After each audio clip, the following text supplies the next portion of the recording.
오늘 주제를 이렇게 잡아봤어요. 믿음의 삶 힘드신가요? 우리 옆 사람에게 한번 물어볼게요. 힘드신가요? 어? 힘들어 보이는 사람들이 좀 있나요? 우리는 자주 힘들다고, 우리는 힘이 없다고 얘기를 많이 하죠, 여러분. 힘들다, 힘이 없다. 신앙생활하면서도 얘기를 많이 합니다. 특별히 또 사역하면서, 영혼을 섬기면서 힘들어, 힘들다는 느낌, 힘든 상황이 온다라는 느낌을 받을 때가 참 많이 있습니다. 여러분, 우리가 예레미야 시작할 때 얘기했어요. 선지자적인 삶은 뭐냐면 첫 번째 먼저 말씀이 내게 응하는 거예요. 말씀, 하나님의 말씀을 전하는 게 예언자 선지자이기 때문에 첫 번째 하나님의 말씀대로 전하고 말씀을 선포하고 말씀을 따라 사는 삶은 먼저 말씀이 나에게 응하는 거죠. 그리고 말씀을 가지고 살아가고 따라가는 자들의 삶인 거예요. 말씀이 곧 내가 되는 삶, 믿음의 여정이 곧 어떻게 보면 그래서 우리 모두는 선지자적인 삶을 살아야 되는 거고, 그리스도인이라고 하는 것은 선지자적으로 주님의 말씀을 따라가는, 진리의 성경 말씀대로 주님 예수 그리스도를 통해 우리에게 주신 그 진리대로 따라가는 삶인데, 이게 믿음인데 이 믿음의 여정이 만만치가 않습니다. 참 쉽지 않고 어려운 상황들이 우리에게 찾아온다라는 것이죠. 어느 재벌이 파티를 열었어요.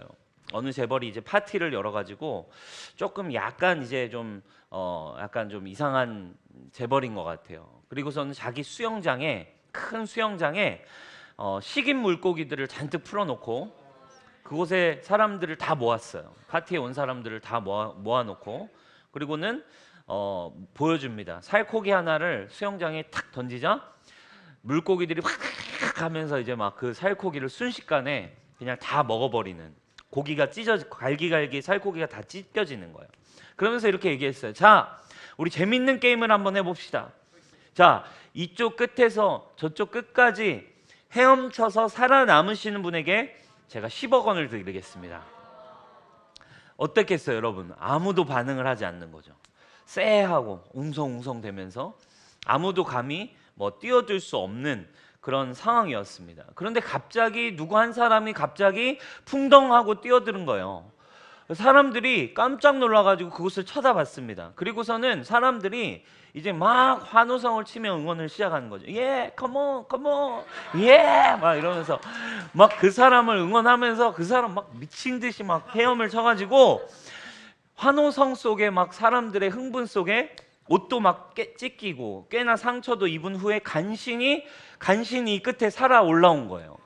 그래서는 막 피투성이가 돼가지고 숨을 몰아쉬면서 그 사람이 이렇게 외쳤다고 합니다. 야이씨 삐 누가 밀었어? 누가 밀었어? 이렇게 얘기를 했다고요. 여러분, 혹시 여러분들은 믿음의 삶을, 또 여러분들이 살아가는 부르심의 삶을, 혹은 주님의 사랑 때문에 시작한 사역의 삶을 억지로 이렇게 하고 계시진 않습니까? 힘들다고, 어렵다고, 쉽지 않은 현실과 삶이라고, 누가 밀었어? 누가 날 이렇게 만들었어?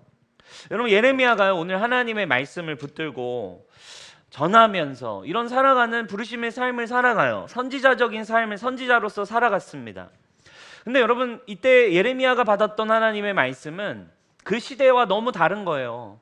그 시대 상황과 맞지 않는 말씀이었고, 그 말씀을 듣고 또 믿고 자기가 사람들에게 하나님께로부터 받은 말씀을 전하면서 사는 과정에 사실 예레미야 안에는 엄청 힘든 내적인 갈등들이 예레미야서를 보면 곳곳에 굉장히 많이 등장해요. 선지자적인 인생을 살아가는 것 자체가 예레미야의 내면에서 먼저 너무너무 힘들었다라는 걸 얘기하는 거죠. 말씀을 살아내는 거, 말씀대로 붙들면서 하나님의 나라를 붙들며 살아가는 인생, 이것 자체가 예레미야에게 힘들었어요. 엄청난 갈등이 많이 예레미야서를 보면 곳곳에 등장합니다. 하나님의 말씀이 왔는데 먼저 자기에게 갈등이 오는 거예요. 이거 맞아? 진짜야? 이렇게 전하라고? 이렇게 살라고? 그래서 예레미야가 하나님의 말씀이 오기 전에 먼저 때로는 하나님께 자기의 심정을 막 털어놓고 푸념하는 장면들이 꽤 많이 등장해요. 오늘 말씀도 그거예요. 하나님께 먼저 자기의 푸념을 털어놓는 장면인 거죠. 주님 진짜예요? 주님 사람들은 듣지 않습니다. 주님 저 힘들어요. 주님 저 어려워요. 주님 저는 지금 이게 저에게 참 쉽지 않습니다. 여러분 그런 것 같아요. 선지자적인 삶을 산다는 거, 다시 말하면 우리가 이 땅에서 그리스도인으로서 믿음을 붙들고 살아간다는 거 똑같아요. 하나님의 말씀을 받을 때, 하나님의 음성을 들을 때, 또 하나님의 가치를 가지고 살아갈 때 쉽지 않은 문제들이 우리에게 언제나 있다라는 것이죠. 이해되지 않고 현실적인 상황과 맞지 않고 또 때로는 모두가 동의하지 않고 또 혼자라는 생각이 찾아와서 외로울 때 당신은 여러분 말씀을 따라갈 수 있냐 이거예요. 그런 상황에서도 여러분 진짜 하나님의 말씀에 권위를 두고 하나님의 말씀은 내 발의 등이고 내 길의 빛이시라는 믿음을 가지고 우리가 따라갈 수 있는가 질문하고 있습니다. 여러분 그래서 이렇게 결국 선지자적인 삶을 살아갈 때에 우리를 힘들게 만드는 갈등들이 있어요. 우리를 힘들게 하는 것들이 있다라는 거예요.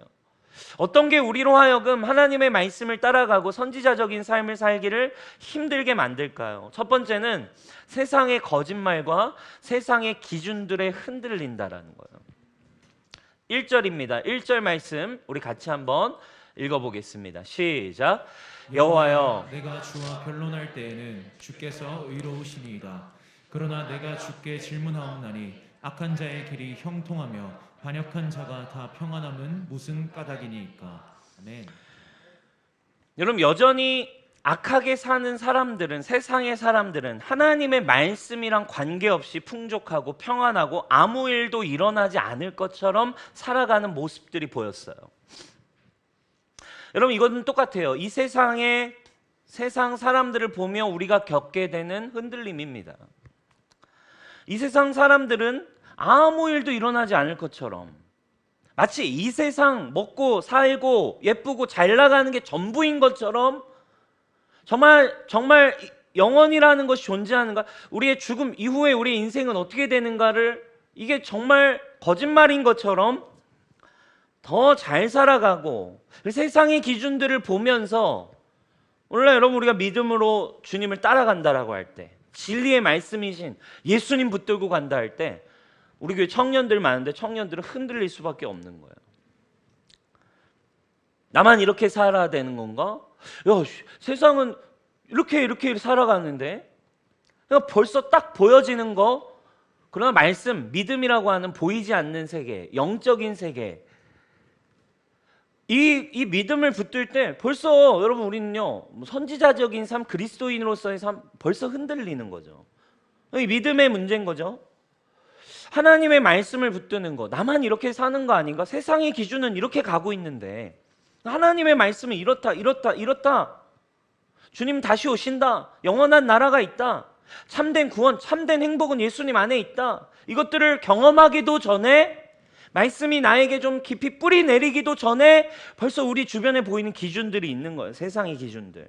잘 나가고 예쁘고 멋지고 하나님 없이도 잘 살 수 있다라고 믿고 있는 그 기준들이 우리의 눈에 보일 때 우리는 흔들려요. 예레미야가 진짜 견디기 힘든 한 가지가 있었어요. 뭐냐면 거짓말, 거짓 예언자들에 대한 이야기였어요. 그들은 뭐라고 얘기했냐면 야, 유다는 결코 망하지 않을 거야 라고 주장하는 거짓 예언자들이 있었어요. 근데 지금 예레미야는 반대적인 음성이거든요. 유다는 무조건 망한다. 유다는 무조건 망하니까 너희 지금 바벨론 앞에 복종해라. 너희 이제 회개할 시간도 끝났다. 너희는 무조건 망한다. 이 메시지를 전해야 되니까 막 엄청 상충되는 거죠. 근데 문제는 유다는 결코 망하지 않는다. 뒤에 나오겠지만 하나냐라는 거짓 선지자 막 완전 대립각을 세우는 이 삶을 살아야 했어요. 근데 여러분 생각해 보세요. 사람들이 뭘 따라갔겠어요? 유다는 결코 망하지 않는다라는 메시지에 반응하고 열광하는 거예요. 예레미야가 흔들리는 거죠. 생각해 보세요, 여러분. 그들도 뭐라고 얘기해요? 그들도 자기도 하나님이 나에게 말씀하셨다 이러면서 예언을 하는 거죠. 하나님이 나에게 말씀하셨는데 유다는 결코 망하지 않아. 근데 예레미야도 한쪽에서는 하나님 나에게 말씀하셨어. 유다는 이미 끝났어. 유다는 이제 70년의 포로 생활을 가게 될 거야. 멸망할 거야. 나도 분명 하나님의 음성을 들었는데 사람들이 믿지 않습니다. 반응하지 않아요. 그리고 오히려 거짓 메시지에 더 따라갑니다. 여러분, 이건 우리에게 굉장히 주는, 우리의 삶의 믿음에 있어서 굉장히 중요한 시사하는 바가 있어요. 여러분은 어떤 메시지를 따라서 살아가고 계신가요?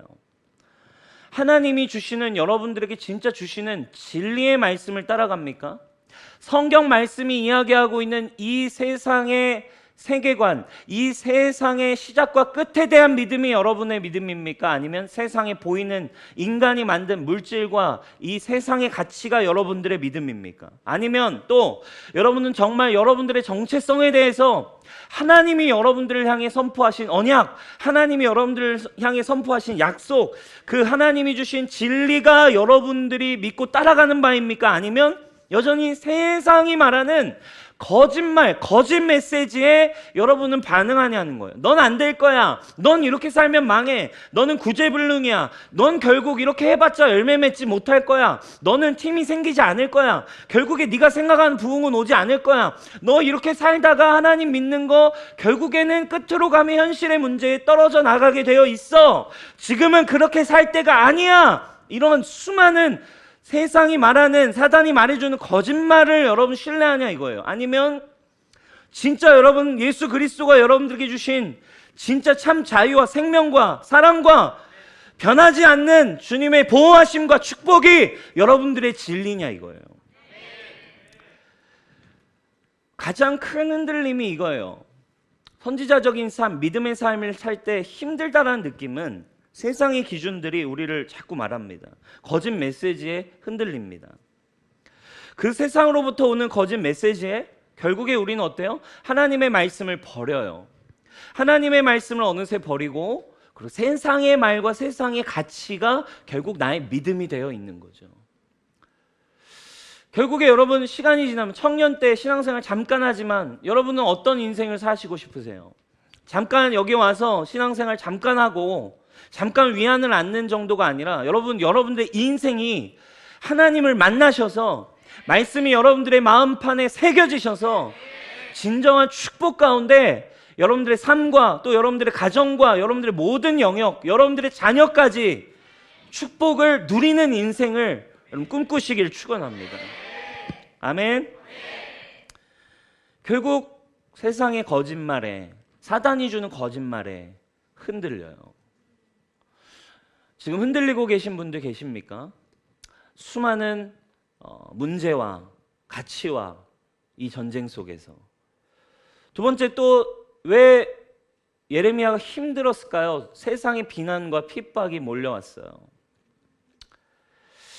다른 메시지, 다른 가치를 가지고 가다 보니까 저항이 있는 거죠, 당연히. 오늘 12장은 아닌데 앞장면에 이런 표현을, 이런 사건을 겪어요. 19절에 이런 사건을 겪습니다. 우리 같이 한번 읽어볼게요. 시작. 나는 끌려서 도살당하러 가는 순한 어린 양과 같으므로 그들이 나를 해하려고 꾀하기를 우리가 그 나무와 열매를 함께 박멸하자. 그를 살아있는 땅에서 끊어서 그의 이름이 다시 기억되지 못하게 하자. 내가 알지 못하였나이다. 아멘. 예레미야가 하나님의 말씀, 이 당시에 굉장히 중요했던 심판의 메시지를 전할 때, 이걸 따라갈 때 사람들의 비난과 핍박이 시작됐어요. 너 진짜 그게 맞다고 생각해? 왜 너만 그렇게 살아? 마치 이런 메시지들이었어요. 특별히 이 11장의 내용은 뭐냐면 아나돗, 자신의 고향 그리고 자기의 친족들에게 비난을 받아요. 그리고 고향 사람들이 자기를 죽이려는 음모까지 꾸민다라는 살해 협박과 이런 위협까지도 지금 예레미야가 들은 거예요. 고향 사람들에게. 여러분 얼마나 힘들었을까요? 가족들에게, 친족들에게, 자기 주변 사람들에게, 세상으로부터. 여러분 우리가 믿음의 삶을 살아갈 때 힘든 느낌, 힘들다라는 마음은 결국 어때요? 세상과 다른 가치를 가지고 살아가는 게 믿음이라서 그래요. 너무 당연한 거예요. 그래서 믿음은 영적 전투예요. 왜? 세상이랑 달라요. 세상 가치와 다릅니다. 하나님의 사랑은 세상이 말하는 사랑과 100% 다릅니다. 예수님의 가치라는 건 세상이 가르쳐주는 가치와 완전히 다릅니다. 세상은 높아져야 된다 얘기하죠. 그러나 주님은 너무 분명히 얘기해요. 낮아져야 높아지는 거다. 왼뺨을 맞으면 바로 오른뺨 나도 날아가야지. 그런데 반사적으로 나가야지, 그지? 세상에서는 안 그래요, 여러분? 빡빡 이렇게 해야지. 근데 주님 뭐라고요? 왼뺨을 맞으면 오른뺨도 되라. 달라요. 얼마나 힘들겠습니까? 그죠? 생각해봐요. 이렇게 산다는 거 얼마나 저항이 있어요. 보이는 것이 아니라 보이지 않는 것을 먼저 믿어요. 얼마나 답답한 노릇이에요. 그 과정에 어렵지 않겠어요? 그러니까 신앙생활 어려운 거예요, 여러분. 이런 원리들을 모르면 믿음 뭐 좋았다가 순식간에 다 떨어져 나가는 거죠. 힘들다 계속 말하는 거예요. 신앙생활은 힘들어. 이런 이미지, 그죠? 이런 느낌 지울 수가 없어요. 끊임없는 또 가족들의 비난. 요즘은요, 진짜 여러분 뭐 죄송한 얘기지만 믿는 부모들도 열심히 믿으면 뭐라고 해요, 그죠? 믿는 부모님들도 목사 될 거냐 이 얘기를 늘 해요. 우리 교회 청년들이 많이 듣는 이야기. 신학교 갈 거야? 목사 될 거야? 왜 그렇게까지 해? 믿음을 가지고 살아갈 때. 믿음으로 살아갈 때 오는 어려움들, 세상에서의 저항들 너무 다르거든요. 세상이랑. 그죠? 믿음을 지키며 산다는 거. 사랑하는 여러분 어떻게 견뎌내고 계세요? 이런 세상은 너희는 내 이름 때문에 고난을 받을 거라라고 예수님도 그래서 얘기하셨어요. 그래서 여러분 우리는 예수님을 제대로 알아야 되고 복음 안에 담겨진 능력과 진리의 기쁨이 무엇인지 우리의 마음속에서 배우고 경험할 시간이 필요한 거예요. 사랑하는 여러분 흔들리지만 원하는 것은 그 흔들림 속에 여러분 이 교회에서 여러분 진짜 예수 그리스도의 말씀 안에 숨겨진 복음의 기쁘기만 한 소식들을 여러분 경험할 수 있기를 축복합니다. 아멘. 한번 해보셨으면 좋겠어요.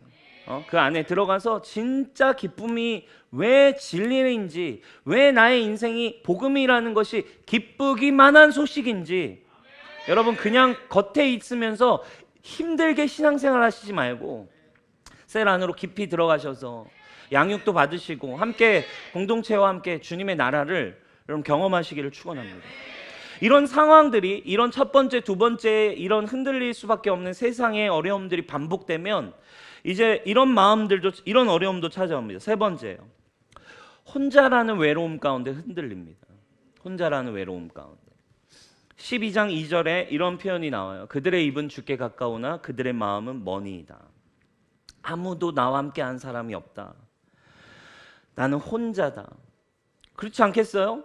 이 주님의 말씀 세상 가치랑 다른데 세상 애들은 다 그런데 여러분 신앙생활하면 그런 느낌이 찾아와요. 어느새 세상 친구들이랑 할 말이 없어지고, 그죠? 세상 속에 깊이 있는 친구들이랑 할 말이 별로 없어지고 내용이 좀 달라지고 또 사역을 하면서도 그래요. 사역을 하면서도 주님의 뜻을 쫓아가면서 어때요? 영혼들을 섬기려고 이제 하지만 아무도 내 마음을 알아주는 것 같지 않은 느낌이 들 때가 너무 많죠. 나만 혼자인 것 같은 외로움. 엘리야도 사역을 하면서 강력한 불이 떨어지는 사역을 했지만 그 이후에 찾아오는 외로움을 너무 견디지 못했어요. 19장 10절, 열왕기상 19장 10절이죠. 엘리야가 대답하였다. 나는 이제까지 주 만군의 하나님만 열정적으로 섬겼습니다. 그러나 이스라엘 자손은 주님과 맺은 언약을 버리고 주님의 제단을 헐었으며 주님의 예언자들을 칼로 쳐서 죽였습니다. 이제 나만 홀로 남아있는데 그들은 내 목숨마저도 없애려고 찾고 있습니다. 혼자라는 느낌. 주님 저 혼자예요. 외로워요. 주님은 얘기하시죠. 아니야. 너 혼자 아니야. 왜 그래? 무릎 꿇지 않은 실천이 있어 라고 얘기하시고 하지만 사실 혼자라고 느껴버리는 거예요. 그냥 자기가. 그럼 진짜 그런 것 같아요. 주변에 사람이 있어도 이런 영적인 이런 힘듦이 찾아오면 있어요. 제가 봐도 그 주변에 정말 자기를 격려해주고 위로한 사람이 있다니까요. 근데 혼자라고 생각하는 느낌이 들어요. 이게 우리를 힘들게 합니다. 그럼 결국 이런 외로움 가운데 유혹에 빠지게 되죠. 우리 청년들을 보면 많은 경우에 신앙생활을 이제 제대로 시작하고 오히려 이성의 유혹에 빠지는 친구들이 많아요. 그죠? 왜냐하면 왜 그럴까요, 여러분? 이제 뭔가 탁 이제 하나님의 말씀을 붙들고 하나님의 말씀을 따라가는 삶, 선지자적인 삶, 믿음의 삶. 어때요? 근데 하나님은 안 보이거든. 하나님은 안 보여. 근데 그 오빠는 눈에 보이거든. 그 오빠는 눈에 딱 선명하게 이제 보여지거든.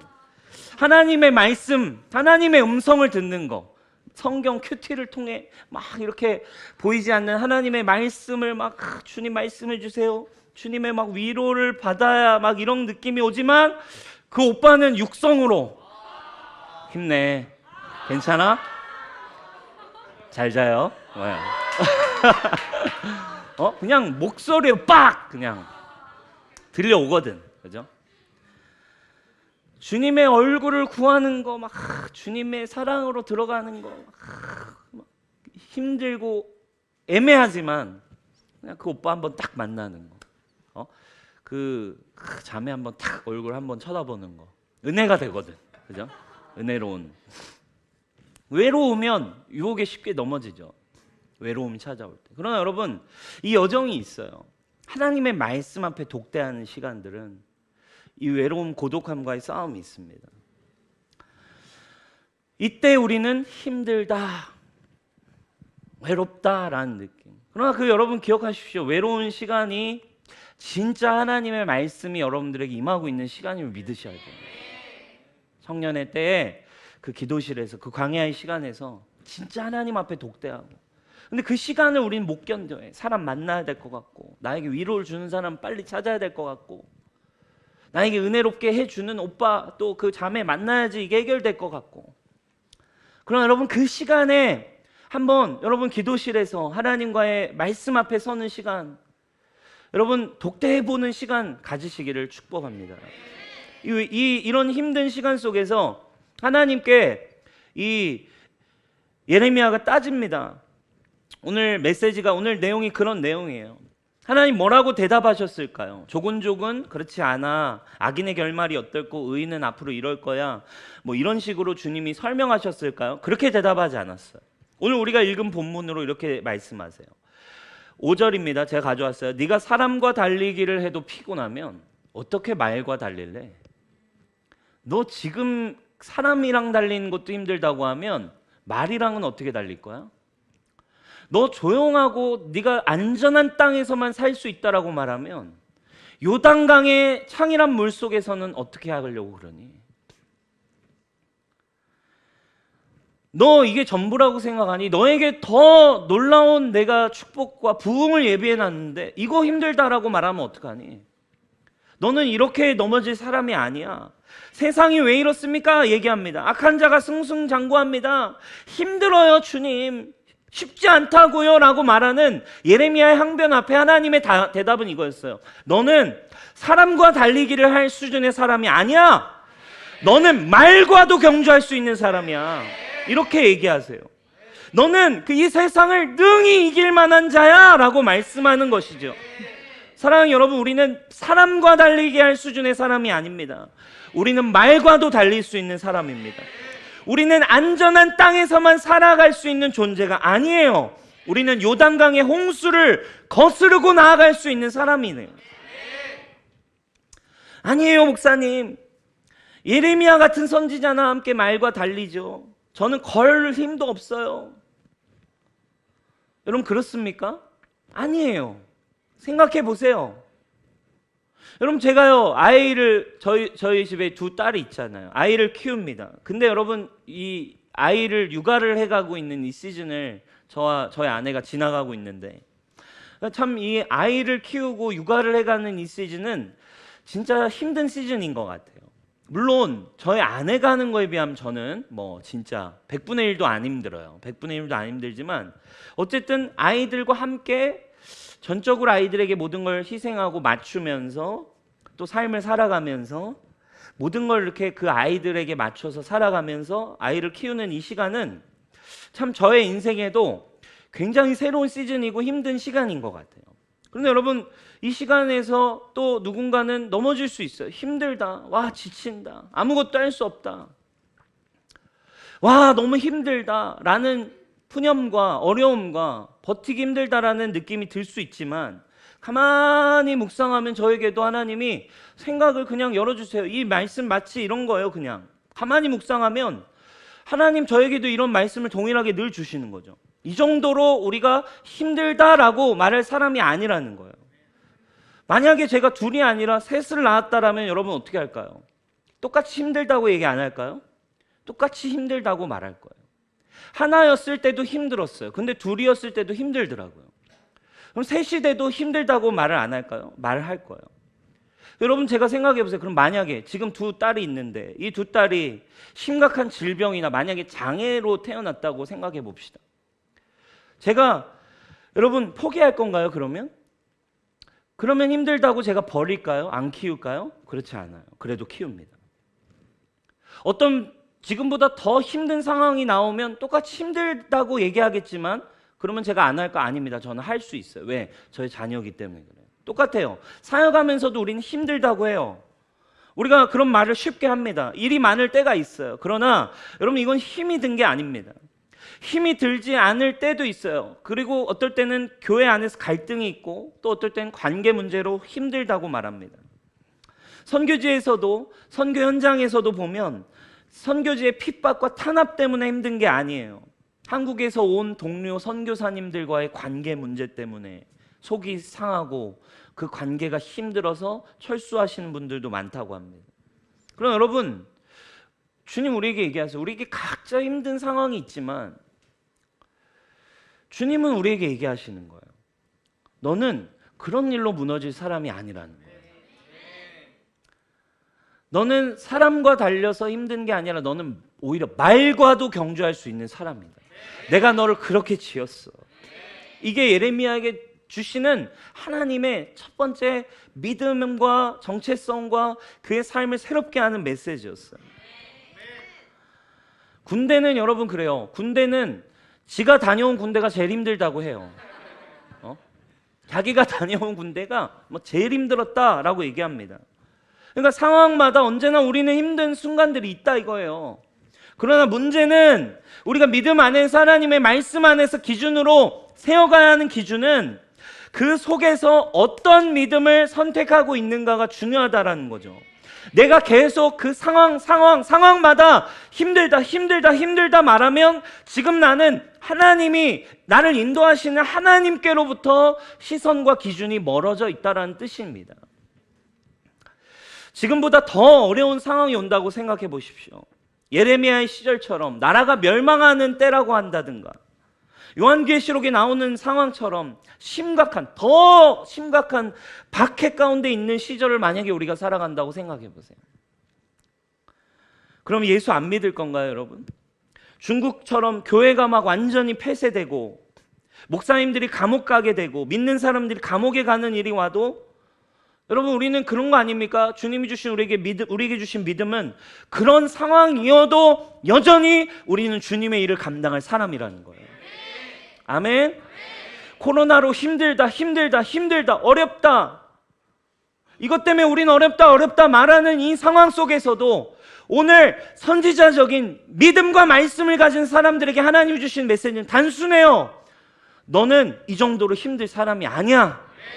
너는 사람과 달려서 피곤할 자가 아니라 너는 말과도 경주할 수 있는 사람이야. 이것이 우리 교회의 이 시즌 선지자적인 믿음을 가진 뉴스홈교회가 되기를 축원합니다. 코로나로 어떤 상황이 힘들다 말하지만 언제는 안 힘들었습니까? 앞으로는 안 힘들까요? 아니에요. 힘들어요. 그러나 우리는 하나님의 말씀과 예수 그리스도가 우리에게 주신 믿음을 붙들고 살아갈 때 우리는 힘들지 않은 존재로 예수 그리스도 안에 있는 자들로 여러분 우리는 승리하는 자들로 세상에서는 환난을 당하나 담대하라 내가 세상을 이기었노라. 이것이 여러분 저와 여러분들의 정체성이 한다는 거예요. 상황은 계속 힘들 거예요. 안 그래요, 여러분? 똑같아요. 애가 없어도 사실 전 힘들었어요. 애가 한 명 생기니까 힘들었어요. 둘 생기니까 또 힘들어요. 그 다음은 안 힘들까요? 오늘 얘기하는 거야. 네가 안전한 땅으로 가야 너 괜찮을 거라고 생각하니? 네가 이 선택을 안 했다면 괜찮았을 거라고 생각하니? 네가 그때 했던 그 일들을 다른 선택을 했었다면 괜찮았을 거라고 생각하니? 아니야. 그건 세상의 기준이야. 그건 결국에 너에게 찾아온 거짓말일 뿐이야. 어쨌든 힘들어. 그러나 하나님 안에서 너를 봐. 너는 사람과도 달려 힘들 자가 아니라 말과도 경주할 사람이야. 안전한 땅으로 가야만 걷는 자가 아니라 홍수가 범람하는 요단강이라 할지라도 너는 믿음으로 그 강을 건널 자야. 할렐루야. 이게 믿음의 선지자적인 믿음을 가진 사람이에요. 근데 우린 자꾸 믿음 가졌다 하면서 내가 그 선택을 하지 않았다면, 저런 상황이 나에게 찾아왔다면, 이 상황이 좀 더 나았다면, 아닙니다, 여러분. 오늘 여러분들의 태도가 바뀌는 은혜가 있기를 축원합니다. 예레미야가 결국 그래서 다시 주목한 건 언제나 하나님이 주시는 정체성과 말씀이었어요. 예레미야 1장 18절에 하나님이 예레미야에게 이렇게 얘기하셨잖아요. 그러므로 내가 오늘 너를 튼튼하게 방비된 성읍과 쇠기둥과 노성벽으로 만들어서 이 나라의 모든 사람 곧 유다의 왕들과 관리들에게 맞서고 제사장들에게 맞서고 이 땅의 백성에게 맞서게 하겠다. 처음에 시작할 때 하나님이 얘기하신 거였어요. 하나님, 저는 말을 못합니다. 저는 너무 어립니다. 청년에 부르실 때 예레미야에게 주님이 얘기하시는 거예요. 너를 쇠기둥처럼 노성벽처럼 만들겠다고 하신 거죠. 너를 모든 사람과 왕들과 관리와 제사장과 맞서고 온 백성과도 맞설 수 있는 사람으로 내가 만들겠다 말씀하셨어요. 그리고 또 뒤에 가서 또 이 11장 12장 계속 힘든 시간 속에서 하나님은 또 15장에서 예레미야에게 또 똑같이 정체성을 다시 말씀해 주세요. 우리 20절 한번 읽어볼까요? 시작. 내가 너로 이 백성 앞에 견고한 노성벽이 되게 하리니 그들이 너를 칠지라도 이기지 못할 것은 내가 너와 함께하여 너를 구하여 건짐이라. 여호와의 말씀이니라. 아멘.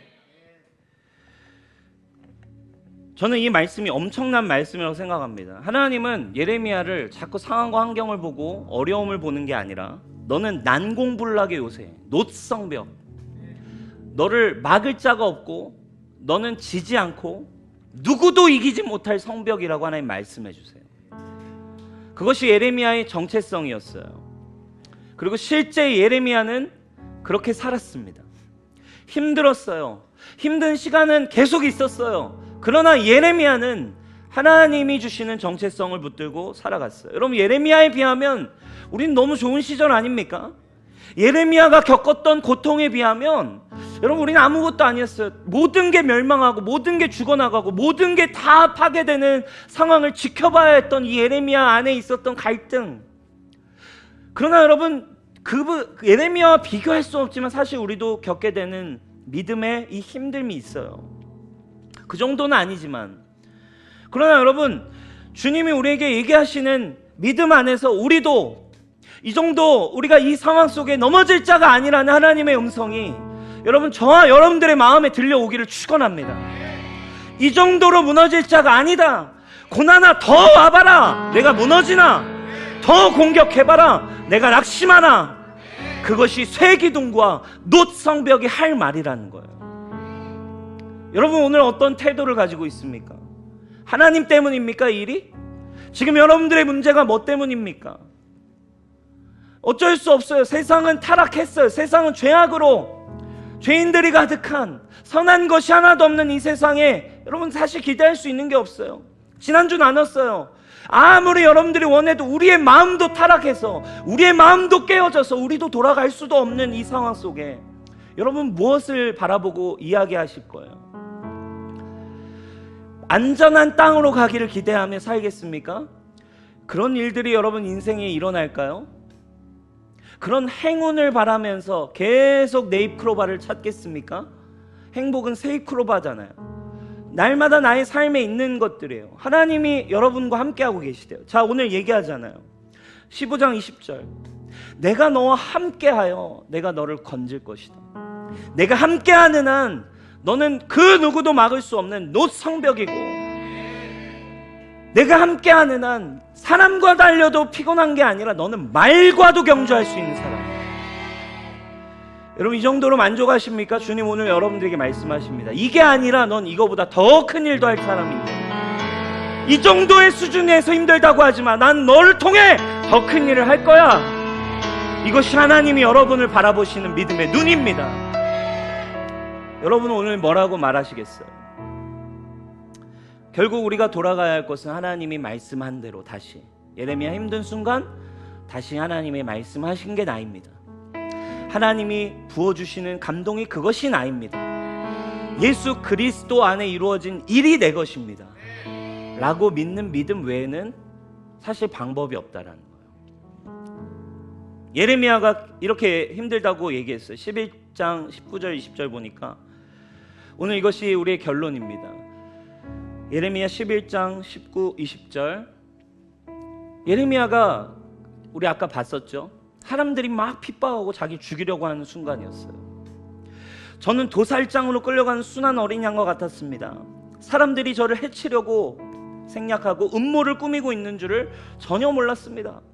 그러나 만군의 주님, 주님은 의로운 재판관이시오 사람의 생각과 마음을 감찰하시는 분이십니다. 저의 억울한 사정을 주님께 아뢰었으니 주님께서 제 원수를 그들에게 갚아주십시오. 제가 그것을 보기 원합니다.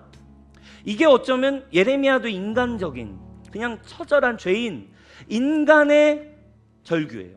힘들어요 주님. 주님 힘듭니다. 사람들이 나를 도살장에 끌려가는 양처럼 괴롭히고 저에게 이런 음모를 꾸밉니다. 하나님 살아계시다면 그걸 해결해 주세요.